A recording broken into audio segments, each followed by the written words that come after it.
l'idée d'agenda, d'abord, si on reprend la définition du mot agenda tel qu'on l'a trouvé dans le dictionnaire, c'est ce qui doit être fait et en même temps qui met au cœur un petit peu de notre souci l'action même, d'où la perspective actionnelle dont on a parlé, avec raison évidemment, puisque appliquée en classe,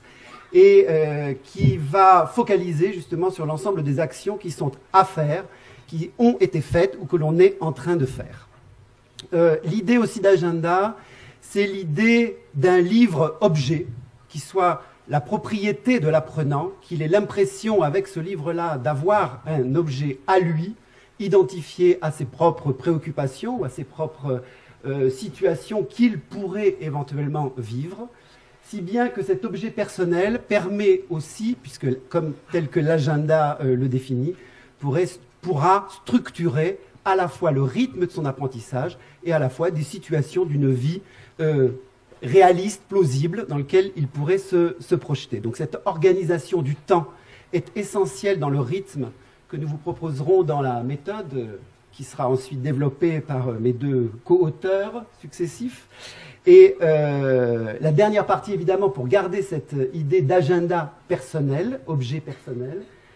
il est enrichi par un certain nombre de documents qui sont conformes à notre agenda au départ, qui deviendra évidemment très vite votre agenda que vous garderez en mémoire. Okay. Donc, par rapport à ce concept, évidemment, à partir du moment où c'est notre histoire ou votre histoire ou l'histoire de l'apprenant,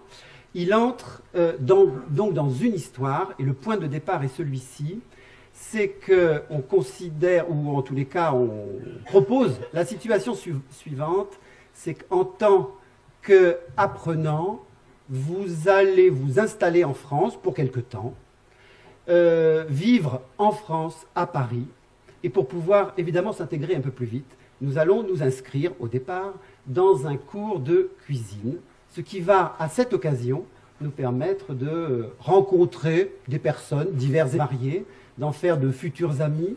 d'habiter aussi dans un endroit où les voisins vont jouer un rôle important. Et donc c'est 7 ou 8 personnages récurrents que l'on va retrouver tout le long de la méthode, parfois émergeront à travers les différentes situations.